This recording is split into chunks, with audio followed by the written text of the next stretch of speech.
സച്ചിദാനന്ദമേകമദ്വയം പരബ്രഹ്മം നിശ്ചലം സർവോപാധി നിർമുക്തം സത്താമാത്രം നിശ്ചയിച്ചറിഞ്ഞുകൂടാതൊരു വസ്തുവെന്നു നിശ്ചയിച്ചാലും ഉള്ളിൽ ശ്രീരാമദേവനിനി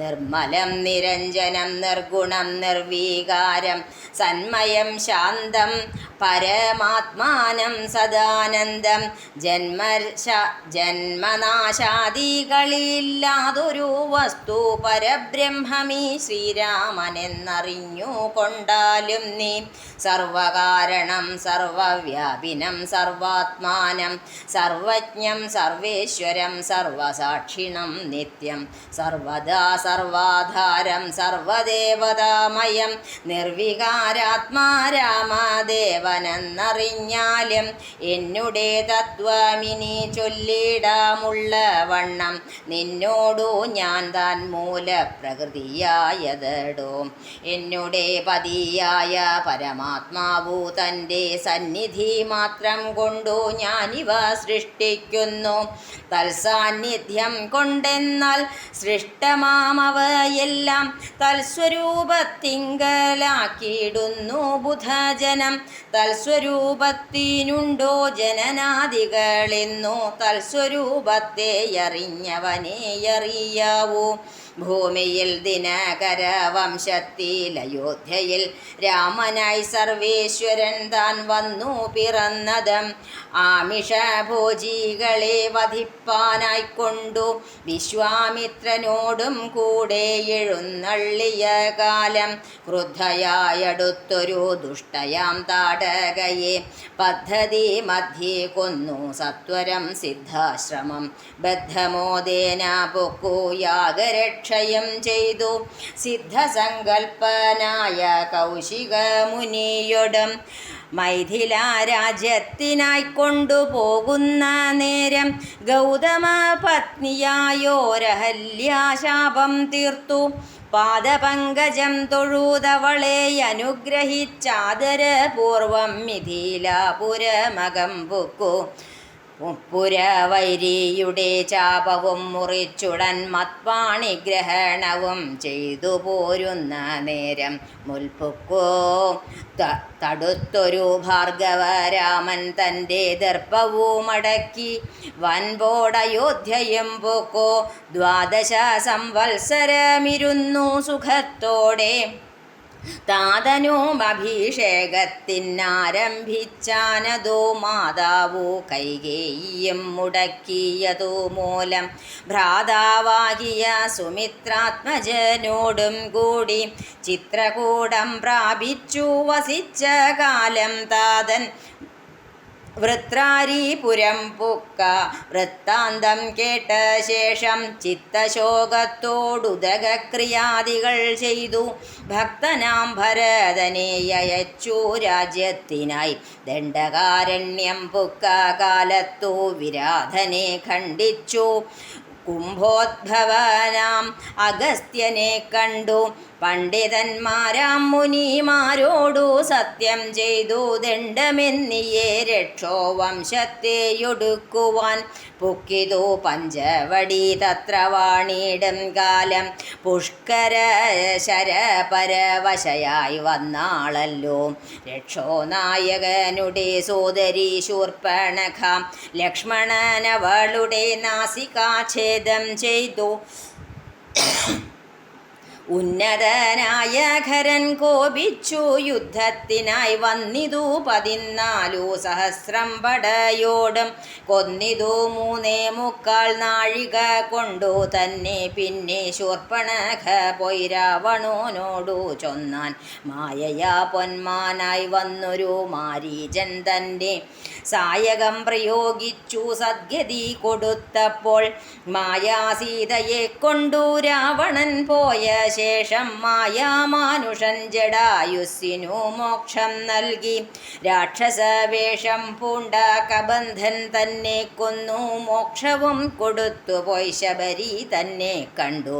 മോക്ഷധനവളുടെ പൂജയും കൈക്കൊണ്ടഥ മോക്ഷദാനവും ചെയ്തു പുക്കിതു പമ്പാതീരം. തത്ര കണ്ടിതു നിന്നെ പിന്നെ നിന്നോടു കൂടി മിത്രനന്ദനായ സുഗ്രീവൻ തന്നെ കണ്ടു. മിത്രമായിരിപ്പൂതെന്നന്യോന്യം സഖ്യം ചെയ്തു. വൃത്രാരിപുത്രനായ ബാലിയെ വധം ചെയ്തു.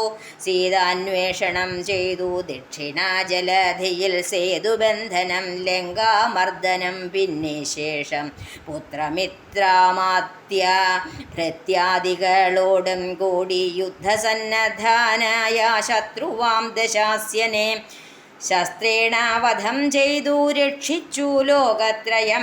ഭക്തനാം വിഭീഷണൻ അഭിഷേകവും ചെയ്തു. പാവകൻ തങ്കൽ മറഞ്ഞിരുന്നോരെന്നെ പിന്നെ പാവന എന്നു ലോകസമ്മതമാക്കിക്കൊണ്ടു. പാവകനോടു വാങ്ങി പുഷ്പകം കരയേറി ദേവകളോടു മനുവാദം കൊണ്ടയോധ്യയാം രാജ്യത്തിനഭിഷേകം ചെയ്തു ദേവാദികളാൽ. പൂജ്യനായിരുന്നരുളിടിനാൻ ജഗന്നാഥൻ യാജ്യനാം നാരായണൻ. ഭക്തിയുള്ളവർക്കു സായുജ്യമാം മോക്ഷത്തെ നൽകിയിടിനാൻ നിരഞ്ജനൻ. ഏവമാദികളായ കർമ്മങ്ങൾ തൻ്റെ മായാദേവിയാമെന്നെ കൊണ്ടു ചെയ്യിപ്പിക്കുന്നു നൂനം. രാമനാം ജഗദ്ഗുരു നിർഗുണൻ ജഗദഭിരാമൻ അവ്യയനേകൻ ആനന്ദാത്മകൻ ആത്മാരാമനദ്വയൻ പരൻ നിഷ്കളൻ വിദ്വദ്ഭൃംഗാരാമൻ അച്യുതൻ വിഷ്ണു ഭഗവാൻ നാരായണൻ. ഗമിക്കുന്നതും പുനരിരിക്കുന്നതും കിഞ്ചിത് ഭ്രമിക്കുന്നതും തഥാ ദുഃഖിക്കുന്നതുമില്ല. നിർവികാരാത്മാ തേജോമയനായി നിറഞ്ഞോരോ നിർവൃതനൊരു വസ്തു ചെയ്യുകയില്ലൊരു നാളും. നിർമ്മലൻ പരിണാമഹീനനാനന്ദമൂർത്തി ചിന്മയൻ മായാമയൻ തന്നെ മായാദേവി. കർമ്മങ്ങൾ ചെയ്യുന്നതു താനെന്നു തോന്നിക്കുന്നു. തന്മായ ഗുണങ്ങളെ താനനുസരിക്കയാൽ അഞ്ജനാതനയനോടിങ്ങനെ സീതാദേവി കഞ്ചലോചന തത്വമുപദേശിച്ച ശേഷം അഞ്ജസാ രാമദേവൻ മന്ദഹാസവും ചെയ്തു. മഞ്ജുളാവാച പുനരവനോടരുൾ ചെയ്തു. പരമാത്മാവാകുന്ന ബിംബത്തിൻ പ്രതിബിംബം പരീചിൽ കാണുന്നതു ജീവാത്മാവറികെടോ. തേജോരൂപിണിയാകുമെന്നുടെ മായ തങ്കൽ വ്യാജമെന്നിയെ നിഴലിക്കുന്നു കപിവര. ഓരോരോ ജലാശയെ കേവലം മഹാകാശം നേരെ നീ കാൺമീലയോ. കണ്ടാലും അതുപോലെ സാക്ഷാലുള്ളൊരു പരബ്രഹ്മമാം പരമാത്മാ സാക്ഷിയായുള്ള ബിംബം നിശ്ചലമതു സഖേ. തത്വമസ്യാദി മഹാകാവ്യാർത്ഥം കൊണ്ടു മമ തത്വത്തെ അറിഞ്ഞിടാം ആചാര്യകാരുണ്യത്താൽ. മദ്ഭക്തനായുള്ളവനെ പദമറിയുമ്പോൾ മദ്ഭാവം പ്രാപിച്ചിടുമില്ല സംശയമേദം. മദ്ഭക്തി വിമുഖന്മാർ ശാസ്ത്രഗർത്തങ്ങൾ തോറും സദ്ഭാവം കൊണ്ടു ചാടി വീണു മോഹിച്ചിടുന്നു. ഭക്തിഹീനന്മാർക്കു 100,000 ജന്മം കൊണ്ടും സിദ്ധിക്കയില്ല തത്വജ്ഞാനവും കൈവല്യവും.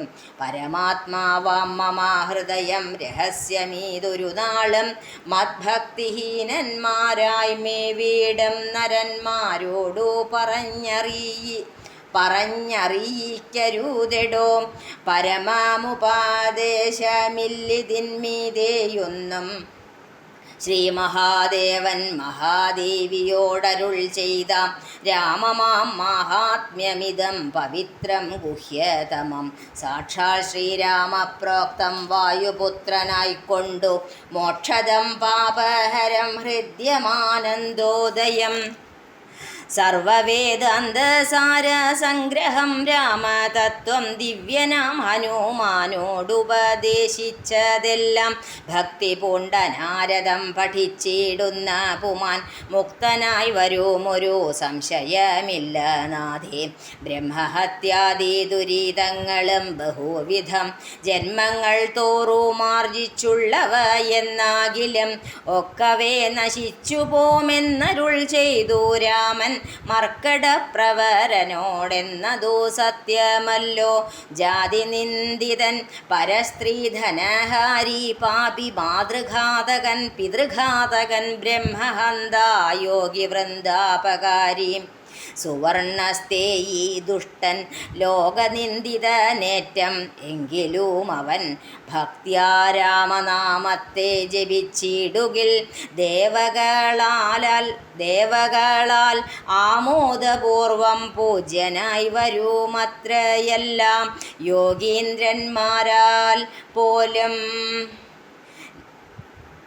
യോഗീന്ദ്രന്മാരാൽ പോലും അലഭ്യമായ വിഷ്ണുലോകത്തെ പ്രാപിച്ചിടുമില്ല സംശയമേതും. ഇങ്ങനെ മഹാദേവനരുൾ ചെയ്തിതു കേട്ടു തിങ്ങിടും ഭക്തിപൂർവം അരുൾ ചെയ്തിതു ദേവി.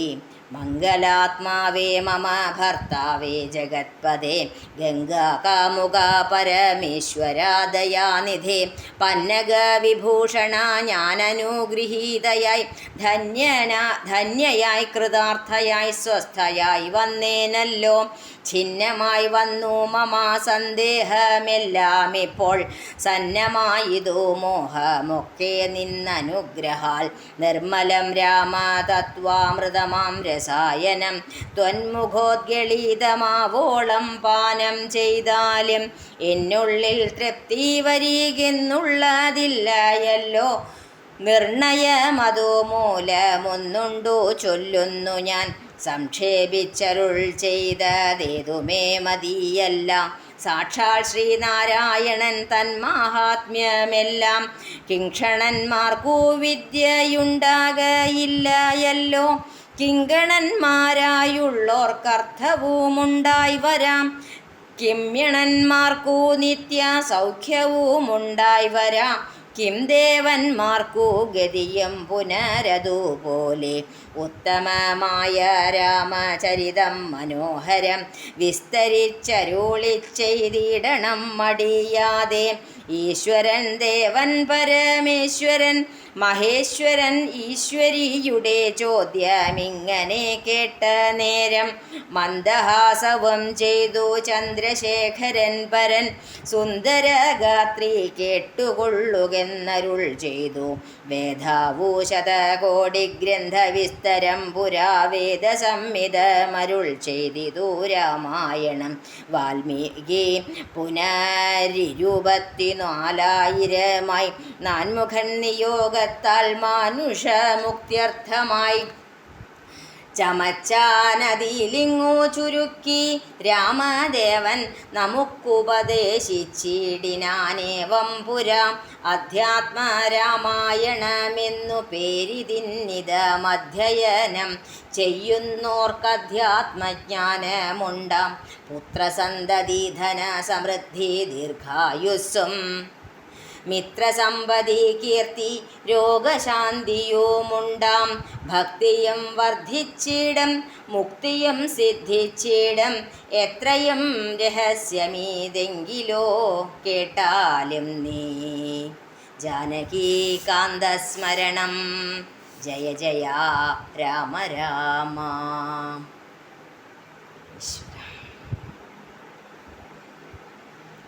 ഇന്ന് നമുക്ക് അനുസ്മരിക്കാനുള്ളത് ഉമാമഹേശ്വര സംവാദം മുതലാണ്. ഇത് കഴിഞ്ഞ ദിവസം പറഞ്ഞു എന്നാണ് എൻ്റെ ഒരു ഓർമ്മ. എന്നാലും വീണ്ടും പറയണു.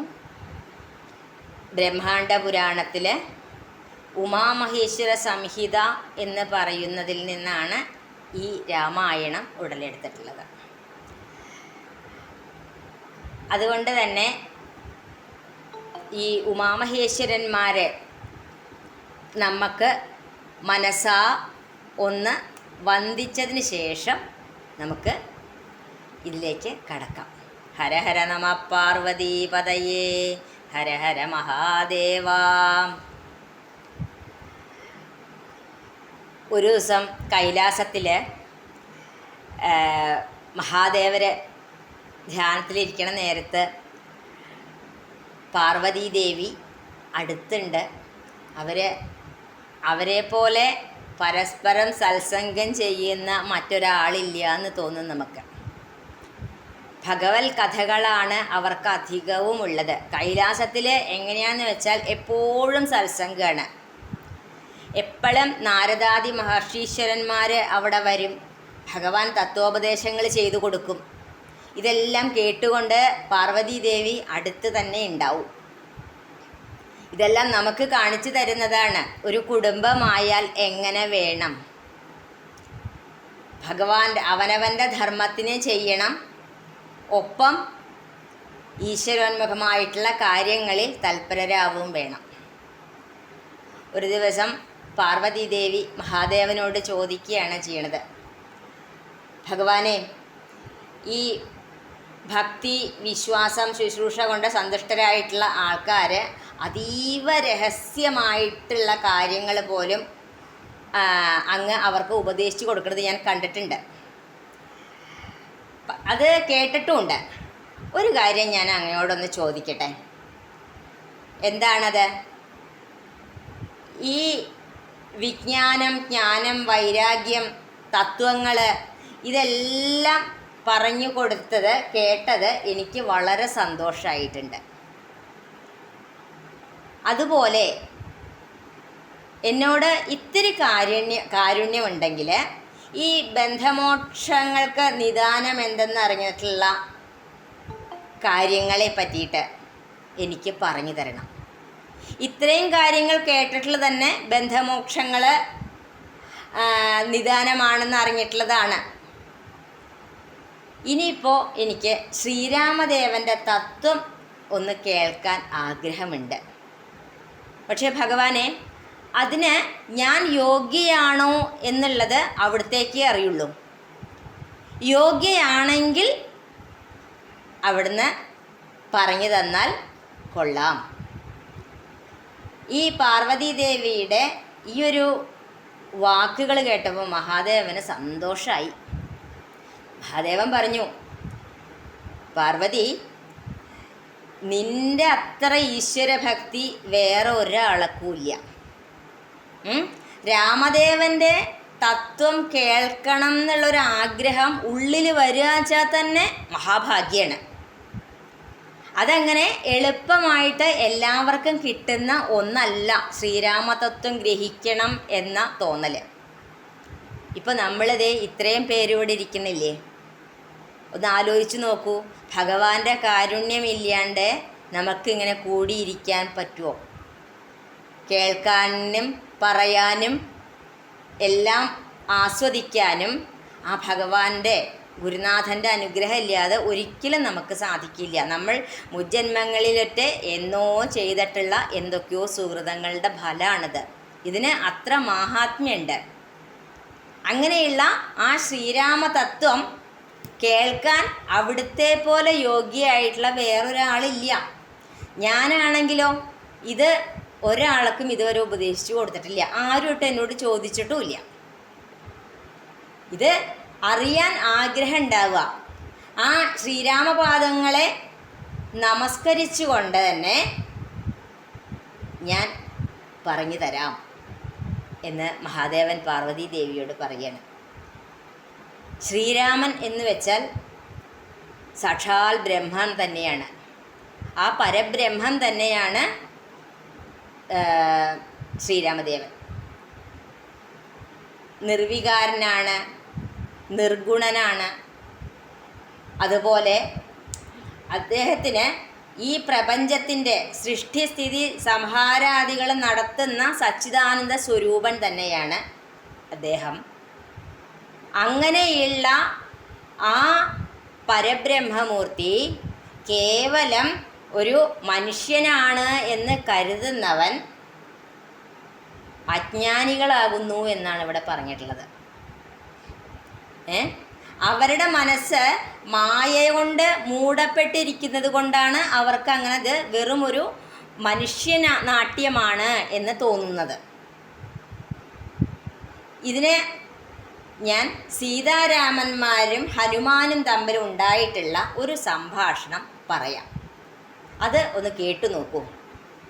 പണ്ട് രാവണവധം കഴിഞ്ഞിട്ട് ശ്രീരാമചന്ദ്രൻ സീതാലക്ഷ്മണന്മാരോടും വാനരപ്പടയോടും എല്ലാവരോടും കൂടിയിട്ട് അയോധ്യയിലേക്ക് തിരിച്ചു വന്നിട്ട് അവിടെ പട്ടാഭിഷേകാദി കാര്യങ്ങളെല്ലാം ചെയ്തു കഴിഞ്ഞു. അവിടെ വസിഷ്ഠന്മാർ മുതലായിട്ടുള്ള മഹർഷിമാരെല്ലാവരും ഉണ്ട്, സുഹൃത്തുക്കളായിട്ടുള്ളവരെല്ലാവരും ഉണ്ട്, അമാത്യന്മാരുണ്ട്, പ്രജകളുണ്ട്. എല്ലാവരും കൂടി സീതാസമേതനായിക്കൊണ്ട് സഹോദരന്മാരോടൊക്കെ കൂടിയിട്ട് ഇരിക്കുന്ന വേളയിൽ ആ ശ്രീരാമപാദങ്ങളിൽ ഭക്തിയോടുകൂടി തൊഴുകയോടുകൂടി ഇരിക്കുന്ന ആ ഹനുമാനെ ചൂണ്ടിക്കാട്ടിക്കൊണ്ട് ശ്രീരാമദേവൻ സീതയോട് പറഞ്ഞു, സീതേ, നീ ആഞ്ജനേയനെ കണ്ടില്ലേ? അപ്പോൾ സീതാദേവി ഒന്ന് നോക്കി. കാരണം അവർക്ക് പുത്രസമാനനാണ്, മാനസപുത്രനാണ് ഹനുമാൻ. അത്രയും വാത്സല്യമാണ്. ഇവന് പരമാത്മതത്വത്തിനെ അവിടുന്ന് ഉപദേശിച്ചു കൊടുക്കണം. എന്തുകൊണ്ടാണ് ഇത് പറയണേ എന്ന് വെച്ചാൽ, നിത്യബ്രഹ്മചാരികളിൽ ഏറ്റവും ഉയർന്നവനാണ് ഹനുമാൻ. ഈ ആത്മജ്ഞാനം നേടാൻ ഹനുമാൻ അർഹനാണ്. ഈ ഹനുമാൻ്റെ ആഗ്രഹത്തിന് സീതയെ അവിടുന്ന് സാധിപ്പിച്ചു കൊടുക്കണം എന്ന് പറഞ്ഞു കൊടുക്കുകയാണ് ചെയ്യുന്നത്. ശ്രീരാമദേവൻ പറഞ്ഞത് കേട്ടിട്ട് സീതാദേവി ഹനുമാന് രാമതത്വത്തിനെ ഉപദേശിക്കുന്നു. ശ്രീരാമചന്ദ്രൻ പറഞ്ഞു കഴിഞ്ഞപ്പോഴേക്കും ആ ഹനുമാൻ്റെ മുഖം ഒന്ന് ചിന്തിച്ചു നോക്കൂ. എന്തായിരിക്കും അദ്ദേഹത്തിൻ്റെ ഒരു സന്തോഷം അല്ലേ? ഇവിടെ നമുക്കൊന്ന് ഇതിൻ്റെ ഉള്ളിലോട്ട് ചിന്തിച്ച് നോക്കിയാൽ, എന്തുകൊണ്ടാണ് ശ്രീരാമസ്വാമി ഈ തത്വത്തെ ഉപദേശിക്കാൻ സീതാദേവിയോട് പറഞ്ഞത്? അദ്ദേഹത്തിന് വേണമെങ്കിൽ നേരിട്ടാവാമായിരുന്നില്ലേ? പക്ഷെ അങ്ങനെയല്ല. ഭഗവാന്റെ വാക്കുകൾ നേരിട്ട് കേട്ടുകഴിഞ്ഞാലും അത് നമ്മളുടെ ഉള്ളിലേക്ക് ആ ജ്ഞാനത്തിനെ ഉൾക്കൊള്ളാൻ എളുപ്പമല്ല. അതുകൊണ്ട് ഭഗവാൻ ഏതൊരാൾക്കും ജ്ഞാനത്തിനെ ഉപദേശിക്കാനായിട്ട് ഒരു ഗുരുവിനെ അവരുടെ അടുത്തേക്ക് അയക്കും.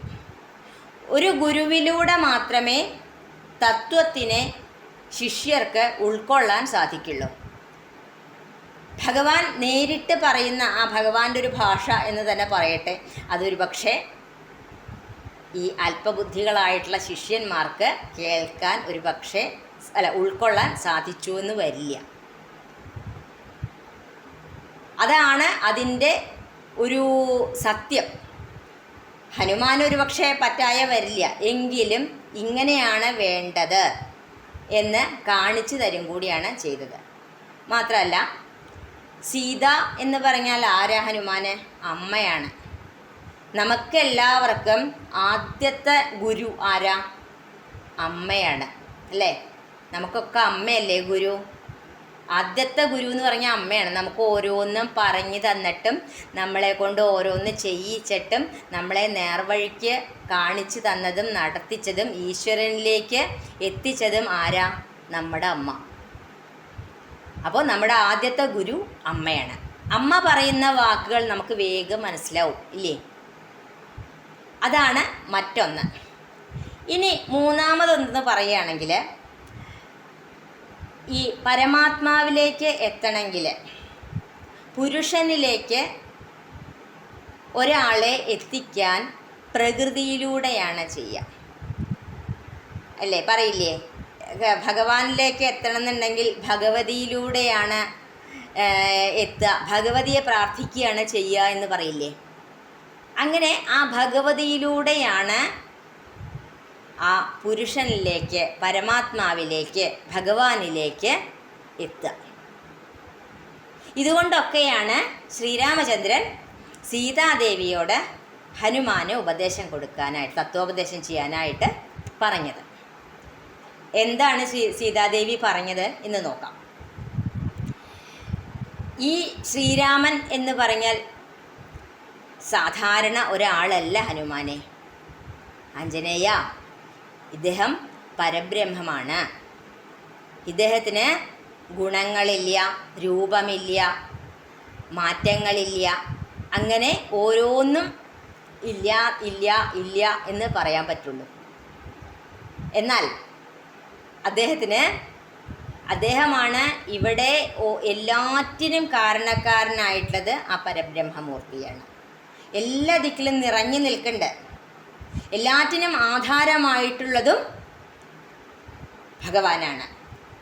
അങ്ങനെയുള്ള ആ ഒരു ശ്രീരാമദേവനെയാണ് നീ അറിയേണ്ടത്. ഇനി ഞാൻ എൻ്റെ തത്വം പറയാം. ഞാൻ തന്നെയാണ് മൂലപ്രകൃതി. നാഥനായിട്ടുള്ള ആ പരമാത്മാവിൻ്റെ സാന്നിധ്യം ഒന്നുകൊണ്ട് മാത്രം ഞാൻ ഈ പ്രപഞ്ചത്തിനെയെല്ലാം സൃഷ്ടിക്കുന്നുണ്ട്. ഈ വിദ്വാൻമാരെല്ലാവരും ഈ സൃഷ്ടികളെയെല്ലാം പരമാത്മ സ്വരൂപത്തിലാണ് കാണുന്നത്. പരബ്രഹ്മത്തിന് ജനന മരണാദികൾ ഉണ്ടോ എന്നുള്ളത് ബ്രഹ്മതത്വം അറിഞ്ഞവർക്ക് മാത്രമേ മനസ്സിലാവുള്ളൂ. ഈ ശ്രീരാമദേവൻ ദശരഥപുത്രനായി രാമനായിട്ട് അയോധ്യയിൽ ജനിച്ചു, അവിടെ അവതരിച്ചു. രാക്ഷസന്മാരെ വധിക്കാനായിട്ട് വിശ്വാമിത്രനോടൊപ്പം വനത്തിലേക്ക് പോയി. വഴിക്ക് വെച്ച് ക്രോധത്തോടുകൂടി പാഞ്ഞെത്തിയ താടകയെ വധിച്ചു. സിദ്ധാശ്രമത്തിലെത്തി യാഗരക്ഷ നടത്തി. അവിടെ നിന്ന് വിശ്വാമിത്രനോടൊപ്പം മിഥിലയിലേക്ക് പോകുന്ന വഴി ഗൗതമാശ്രമത്തിൽ ചെന്നിട്ട് അഹല്യയ്ക്ക് ശാപമോക്ഷം കൊടുത്തു. ശ്രീരാമപാദങ്ങളിൽ നമസ്കരിച്ച അഹല്യയെ അനുഗ്രഹിച്ചിട്ട് മഹർഷിയുടെ കൂടെ മിഥിലയിലേക്ക് പോയി സീതാസ്വയംവരം ഉണ്ടായി. എന്നെ പാണിഗ്രഹണം ചെയ്തു. അവിടെ ഉണ്ടായിരുന്ന മിഥിലയിലുണ്ടായിരുന്ന ആ ചാപത്തിനെ മുറിച്ചതിന് ശേഷമാണ് എന്നെ പാണിഗ്രഹണം ചെയ്തത് എന്ന് എടുത്തു പറയുന്നു. അതിനുശേഷം തിരിച്ചു പോരുന്ന വഴി പരശുരാമൻ വന്നു. ആ പരശുരാമൻ്റെ അഹങ്കാരത്തിനെ ഇല്ലാതാക്കി അയോധ്യയിലെത്തിയിട്ട് 12 കൊല്ലം ഞങ്ങൾ സുഖമായിട്ട് വസിച്ചു. അപ്പോഴേക്കുമാണ് രാജ്യ പട്ടാഭിഷേകത്തിനെ കുറിച്ചിട്ടുള്ള തീരുമാനമായത്. ആ സമയത്ത് കൈകേയി മാതാവിൻ്റെ ചില വാക്കുകളാൽ ദശരഥ മഹാരാജാവ് അദ്ദേഹം മുൻകാലങ്ങളിലെ ദേവാസുര യുദ്ധകാലത്ത് കൈകേയിക്ക് കൊടുത്തതായിട്ടുള്ള 2 വരങ്ങളുണ്ട്. ആ 2 വരങ്ങളെ സമയമാവുമ്പോൾ ഞാൻ ചോദിച്ചോളാം എന്നാണ് കൈകേയി മാതാവ് പറഞ്ഞത്. ആ വരം ഇപ്പോൾ ചോദിച്ചു. എന്താ ചോദിച്ചത്? രാമനെ 14 വർഷം കാട്ടിലേക്ക് അയക്കണമെന്നും ഭരതനെ രാജാവാക്കി വാഴിക്കണമെന്നും പറഞ്ഞു. അങ്ങനെ ആണ് വനത്തിലേക്ക് പോയത്. വനത്തിലേക്ക് പോയി അവിടെ ചെന്നു. ദണ്ഡകാരണ്യത്തിലേക്ക് പോയി ആ രാമൻ്റെ ഭരതനെ രാജാവാക്കി വാഴിച്ചു. എന്നിട്ട് അവിടെ വെച്ചിട്ടാണ് ദശരഥ മഹാരാജാവിൻ്റെ വിയോഗം മനസ്സിലാവുന്നത്. അദ്ദേഹത്തിന് വേണ്ട ഉദകക്രിയാദികളെല്ലാം ചെയ്ത് ഭരതനെ രാജ്യത്തേക്ക് തന്നെ തിരിച്ചയച്ച് ദണ്ഡകാരണ്യത്തിൽ ചെന്നു. വിരാധനെ വധിച്ചു. അഗസ്ത്യ മഹർഷിയെ കണ്ടു. ആ മുനിമാരോടെല്ലാം സത്യം ചെയ്തു. എന്താ സത്യം ചെയ്തത്? ദണ്ഡകാരണ്യത്തിനെ ശുദ്ധമാക്കി തരാം. അങ്ങനെ അതെല്ലാം ചെയ്ത് ആ പഞ്ചവടിയിൽ പാർക്കുന്ന കാലത്താണ് ശൂർപ്പണഖ വന്നത്. ആ കാമാവേശത്തോടു കൂടി വന്ന ശൂർപ്പണഖയെ ലക്ഷ്മണൻ മൂക്ക് ഛേദിച്ചുകൊണ്ട് വിരൂപയാക്കി വിട്ടു. അതിനുശേഷം ശൂർപ്പണഖയുടെ കൂടെ ഉണ്ടായിരുന്ന ഖരദൂഷണന്മാർ ആക്രമിക്കാനായിട്ട് വന്നു. അവരെ വെറും 3.25 നാഴിക കൊണ്ട് അവരെല്ലാം കൊന്നൊടുക്കി. അവിടെ തന്നെ നമുക്ക് ശ്രീരാമൻ്റെ മഹത്വം മനസ്സിലാവും. വെറും 3.25 നാഴിക കൊണ്ട് ഇത്രയും വലിയ ജനത്തിനെ, രാക്ഷസന്മാരെ ഒറ്റയ്ക്ക് നേരിട്ട ആളാണ് ശ്രീരാമചന്ദ്രൻ. പിന്നീട് ശൂർപ്പണഖ രാവണൻ്റെ അടുക്ക ചെന്ന് പരാതി പറഞ്ഞു. രാവണൻ്റെ നിർദ്ദേശപ്രകാരമാണ് മാരീചൻ പൊന്മാനായിട്ട് വന്നത്. ആ മാരീചൻ്റെ നേരെ ബാണം എയ്തു. മാരീചന് മോക്ഷം കൊടുത്തു. രാവണൻ വന്നു, സീതയെ ആ സമയം കടത്തിക്കൊണ്ടുപോയി. പിന്നീടോ ജടായുവിന് വേണ്ട മോക്ഷം നൽകി. അവിടുന്ന് കബന്ധനെ വധിച്ച ശേഷം ശ്രീരാമദേവൻ ശബരിദേവിയുടെ അടുത്ത് ചെന്നു. അവിടുത്തെ സൽക്കാരത്തിനെ സ്വീകരിച്ച് ആ അമ്മയ്ക്ക് പരമഗതി നൽകി. പിന്നീട് പമ്പാതീരത്ത് ചെന്നിട്ട് ഹനുമാനെ, നീ അവിടെ വെച്ചിട്ടല്ലേ ആദ്യമായിട്ട് ശ്രീരാമചന്ദ്രനെ കാണുന്നത്? അവിടുന്ന് അഞ്ജനേയ, നീ ശ്രീരാമ ലക്ഷ്മണന്മാരെയും കൊണ്ട് സുഗ്രീവൻ്റെ അടുത്ത് ചെന്നു. അവിടെ ചെന്നിട്ട് സഖ്യം ചെയ്തു. അതിനുശേഷം ബാലിയെ വധിച്ചു. അവിടെ നിന്ന് സീതാന്വേഷണത്തിനായിട്ട് ലങ്കയിലേക്ക് പോയി സീതാദേവിയെ കണ്ടു. തിരിച്ചു വന്ന് സേതുബന്ധനം ലങ്കയിലേക്ക് പോയി. അവിടെ ചെന്ന് ആ രാവണാദികളെയെല്ലാം വധിച്ച് എന്തുണ്ടായി? മായാസീതയെ അല്ലാതെ ആ അഗ്നിപ്രവേശം ചെയ്ത് അതിൽ നിന്നും യഥാർത്ഥ സീതയായിട്ടുള്ള എന്നെ വീണ്ടെടുത്തു, മറ്റുള്ളവർ കാണുക തന്നെ. ഈ വിധം എല്ലാ കാര്യങ്ങളെയും സീതാദേവി ഓരോന്നും ഹനുമാന് പറഞ്ഞു കൊടുക്കുകയാണ് ചെയ്യണത്. ആരാണ് ശ്രീരാമൻ? ശ്രീരാമൻ്റെ തത്വത്തിനെ പറ്റിയിട്ട് നമ്മൾ സാധാരണ ഒരു കഥയിലൂടെ ചിന്തിച്ചു കഴിഞ്ഞാൽ നമ്മൾക്കത് മനസ്സിലാവില്ല. കഥയ്ക്കപ്പുറത്തേക്ക് തത്വമായിട്ട് എന്തിനു വേണ്ടിയിട്ടാണ് മഹാവിഷ്ണു രാമനായിട്ട് അവതരിച്ചത്, ആ പരബ്രഹ്മം മൂർത്തി ആരാണ് എന്നെല്ലാം കൂടുതൽ ഓരോന്നിലൂടെയും ചിന്തിക്കുമ്പോഴാണ് നമുക്ക് ഇത് സാക്ഷാൽ ഭഗവാനാണെന്ന് മനസ്സിലാവുക. അതിനുള്ള ഉദാഹരണമാണ് നേരത്തെ പറഞ്ഞത്. 3.25 നാഴിക കൊണ്ട് ഈ രാക്ഷസന്മാരെയെല്ലാം കൊന്നൊടുക്കി. ഒന്ന്. പിന്നെ രാവണാദികളുടെ വധം മാത്രമല്ല. അങ്ങനെ പറയുമ്പോൾ ഇതിൽ ഓരോ ഭാഗത്തും ചിന്തിച്ചു കഴിഞ്ഞാൽ ഭഗവാന്റെ ശ്രീരാമസ്വാമി ആരാണെന്നുള്ളത് മനസ്സിലാവും. ഇന്ന് ഈ ആഞ്ജനേയ ഈ സിംഹാസനത്തിൽ എല്ലാവരാലും പൂജിക്കപ്പെട്ടുകൊണ്ട് ഇരുന്നരുളുന്ന ഈ ലോകനാഥനായിട്ടുള്ള ശ്രീരാമചന്ദ്രനെ നീ കാണും. പരമാത്മസ്വരൂപിയായിട്ടുള്ള ദേവൻ മായയാകുന്ന എന്നെ കൊണ്ട് ഇതെല്ലാം ചെയ്യിക്കുകയാണ് ചെയ്തത്. ഈ കർമ്മങ്ങളെല്ലാം ചെയ്യിക്കുകയാണ് ചെയ്യുന്നത്. രാമൻ അദ്ദേഹത്തിന് നാശരഹിതനാണ്. രാമന് നാശമില്ല, പരബ്രഹ്മസ്വരൂപിയായതുകൊണ്ട്. അദ്ദേഹം എങ്ങോട്ടെങ്കിലുമൊക്കെ പോവുക, ഇരിക്കുക, നടക്കുക, ചുറ്റിത്തിരിയുക എന്നൊക്കെ പറയുന്നത്, ദുഃഖിക്കുക എന്നൊക്കെ പറയണത് അദ്ദേഹത്തിനെ ബാധിക്കുന്നതേയില്ല. അദ്ദേഹത്തിൻ്റെ മായാഗുണങ്ങളനുസരിക്കുന്ന മായാദേവിയാണ് കർമ്മങ്ങളെല്ലാം ചെയ്യുന്നത്. ഇങ്ങനെ സീതാദേവി ആഞ്ജനേയസ്വാമിക്ക് ആ പരമാത്മ തത്വത്തിനെ ഉപദേശിച്ചു കൊടുത്തു കഴിഞ്ഞപ്പോൾ ശ്രീരാമചന്ദ്രൻ ചിരിച്ചുകൊണ്ട് പറഞ്ഞു, ഹനുമാനെ, പരമാത്മാവാവുന്ന ബിംബത്തിൻ്റെ പ്രതിബിംബം മാത്രമാണ് ജീവാത്മാവ്. അതിനൊരു ഉദാഹരണവും പറഞ്ഞു കൊടുക്കുന്നുണ്ട്. വലിയൊരു ജലാശയത്തിൽ ഈ ആകാശത്തിനെ മുഴുവൻ കാണുന്നത് പോലെയാണ് എന്ന്. ഈ ജലാശയം വറ്റിക്കഴിഞ്ഞാലും ജലാശയത്തിൽ കാണുന്നത് പ്രതിബിംബം മാത്രമല്ലേ? എന്നാൽ ഈ ജലാശയം വറ്റിക്കഴിഞ്ഞാലും ജലാശയം അവിടെ ഇല്ലാതായാലും ആ ബിംബത്തിന് എന്തെങ്കിലും മാറ്റം വരുന്നുണ്ടോ? ആകാശം അതുപോലെ തന്നെ അവിടെ ഉണ്ടാവും.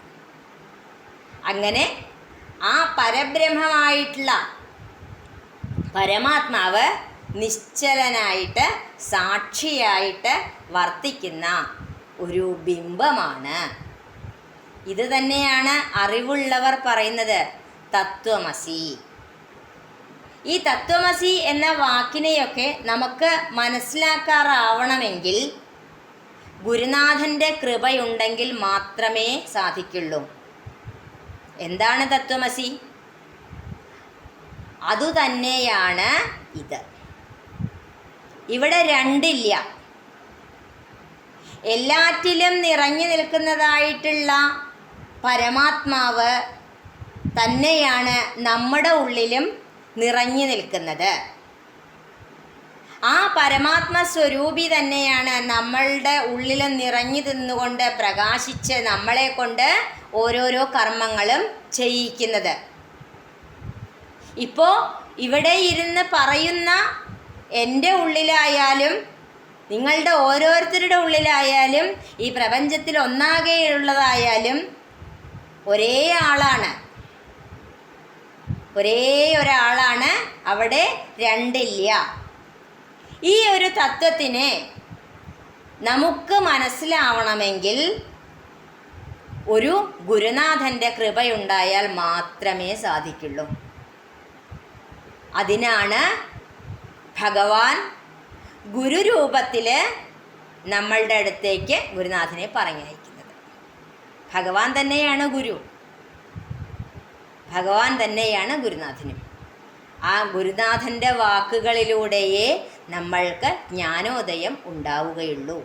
അങ്ങനെ ഞാനും നീയും രണ്ടല്ല ഒന്നാണ്, ഒന്നായ നിന്നയിഹ രണ്ടെന്നു കണ്ടളവിൽ തൊട്ട് ഹരിനാമകീർത്തനത്തിലൊക്കെ പറയണില്ലേ? അതുപോലെയൊക്കെ തന്നെ. ആനന്ദ ചിന്മയ ഹരേ ഗോപികാരമണ ഞാനെന്ന ഭാവമതു തോന്നായിക വേണമിഹ തോന്നുന്നതാകിലഖിലം ഞാനിതെന്ന വഴി തോന്നേണമേ വരദ നാരായണായ നമഃ. നമ്മൾ അല്പബുദ്ധികളാണ്. നമുക്ക് ഉള്ളിൽ ഞാൻ എന്ന അഹങ്കാരമൊക്കെ ഉണ്ടാവും. ഭഗവാനെ, ഇനി അഥവാ അങ്ങനെ ഞാൻ എന്നുള്ള ബുദ്ധി തോന്നണ നേരത്തായാലും ആ ഞാൻ അവിടുന്നാണ് എന്നുള്ള ഒരു തോന്നൽ ഉണ്ടാക്കി തരണേന്നാണ് എഴുത്തച്ഛൻ തന്നെ ഹരിനാമകീർത്തനത്തിലൂടെ നമുക്ക് പറഞ്ഞു തരുന്നത്. അങ്ങനെയുള്ള ആ തത്വമസി എന്ന് പറയുന്ന വാക്യങ്ങളുടെയൊക്കെ അർത്ഥങ്ങളെ നമുക്ക് ഗുരുകൃപ കൊണ്ട് അറിയുമ്പോഴാണ് പരമാത്മാവ് ആരാണ്, പരബ്രഹ്മസ്വരൂപി ആരാണ് എന്നൊക്കെ അറിയുന്നത്. അതറിയണ ഒരു ഭക്തൻ ആ ഭാവത്തിനെ പ്രാപിക്കും എന്ന് ശ്രീരാമചന്ദ്രസ്വാമി പറയുന്നു. ഇത് ഭക്തിയില്ലാത്തവർ ഒരുപാട് ശാസ്ത്രങ്ങളുടെ ഇടയിലൂടെ ചിന്തിച്ച് നടക്കുന്നവർ ബോധമില്ലാത്ത വണ്ണം വീണ് കിടക്കുന്നു. അവർക്ക് 100,000 ജന്മങ്ങൾ വേണ്ടി വരും എന്നെ അറിയാൻ. എന്നാൽ ഈ രാമഹൃദയം എന്നുള്ള ഈ ഒരു രഹസ്യം എത്ര ഭക്തിയില്ലാത്തവർക്കും പറഞ്ഞു കൊടുക്കാൻ പാടില്ല. കാരണം ഇതിനേക്കാൾ ശ്രേഷ്ഠമായിട്ട് മറ്റൊന്നില്ല എന്നാണ് പറയണത്. ശ്രീപരമേശ്വരൻ പാർവതീദേവിക്ക് ഉപദേശിച്ചു കൊടുത്തിട്ടുള്ള ഈ രാമരഹസ്യം അത്രയ്ക്കും പരമപവിത്രമാണ്. അത് കേൾക്കാൻ സാധിക്കുക, വായിക്കാൻ സാധിക്കുക, ഉൾക്കൊള്ളാൻ സാധിക്കുക എന്നൊക്കെ പറയണത് അത്രയ്ക്കും മഹത്വമാണ്. ഇങ്ങനെയെല്ലാം പറഞ്ഞ് ശ്രീരാമചന്ദ്രൻ ഹനുമാൻ സ്വാമിയെ അനുഗ്രഹിക്കുന്നു. അതിനുശേഷം ശ്രീ മഹാദേവൻ ഇതെല്ലാം പറഞ്ഞു കൊടുത്തത് കേട്ടിട്ട് പാർവതീദേവി ചോദിക്കുകയാണ്. കാരണം അതിനു മുമ്പ് ശ്രീരാമദേവൻ പറയുന്നുണ്ട്, എത്ര പാപികളായാലും രാമനാമം കൊണ്ട് അവർക്ക് തീരാത്തതായിട്ടുള്ള ഒരു പാപവുമില്ല, പാപവിമുക്തരാവും എന്നാണ് പറയുന്നത് ആ രാമ എന്ന 2 അക്ഷരം കൊണ്ട്. ഇതെല്ലാം കേട്ടിട്ടുള്ള ആ പാർവതീദേവി ചോദിച്ചു, ഭഗവാനെ, ഇക്കാര്യങ്ങളൊക്കെ കേട്ടപ്പോൾ എനിക്ക് ഒരുപാട് സന്തോഷമായി, എൻ്റെ എല്ലാ സംശയവും തീർന്നു. എന്നാൽ ഒരു മോഹം എൻ്റെ ഉള്ളിലുണ്ട്, അതവിടുന്ന് സാധിപ്പിച്ചു തരുമോ? എന്താണെന്ന് വെച്ചാൽ, ഇത്രയും പരമപവിത്രമായിട്ടുള്ള ഈ രാമതത്വമാവുന്ന ഈ അമൃതിനെ എത്ര പാനം ചെയ്താലും മതിയാവില്ല. അതുകൊണ്ട് ഒന്നും കൂടി ചോദിക്കട്ടെ, ഈ രാമകഥ ഇങ്ങനെ ചുരുക്കി പറഞ്ഞതുകൊണ്ട് അത്ര തൃപ്തിയായില്ല, അതൊന്ന് വിസ്തരിച്ച് പറഞ്ഞു തരുമോ എന്ന് ചോദിക്കുകയാണ്. ഇത് കേട്ട സന്തോഷത്തോട് കൂടിയിട്ട് മഹാദേവൻ ആ രാമകഥയെ പറയാനായിട്ട് തുടങ്ങുന്നു. പാർവതിയുടെ ചോദ്യം കേട്ടു. അതിനുശേഷം പറഞ്ഞു, കേട്ടോളൂ. പണ്ട് ബ്രഹ്മാവ് 100 കോടി ശ്ലോകങ്ങളിൽ വേദതുല്യമായിട്ടുള്ള രാമായണം രചിച്ചു. പിന്നീട് ബ്രഹ്മദേവൻ്റെ നിർദ്ദേശപ്രകാരം വാൽമീകി മുനി 24,000 ശ്ലോകമായിട്ട് അത് രചിക്കുകയുണ്ടായി. ഈ രാമായണം നമുക്ക് അതിന് ശ്രീരാമദേവൻ തന്നെ ഉപദേശിച്ചു തന്നു. ഇനി ഇതിനെ കൂടുതലായിട്ട് അധ്യാത്മരാമായണം എന്നാണ് ഇതിന് പേര്. ഇതിനെക്കുറിച്ച് കൂടുതലായി നമുക്ക് കേൾക്കാം എന്ന് പറഞ്ഞുകൊണ്ടാണ് ഇനി അടുത്തത് മഹാദേവൻ കഥ പറഞ്ഞ് തുടങ്ങുകയാണ് ചെയ്യുന്നത്. അത് അടുത്ത ദിവസം നമുക്ക് കേൾക്കാം. ജാനകീകാന്തസ്മരണം ജയ ജയ രാമ രാമ.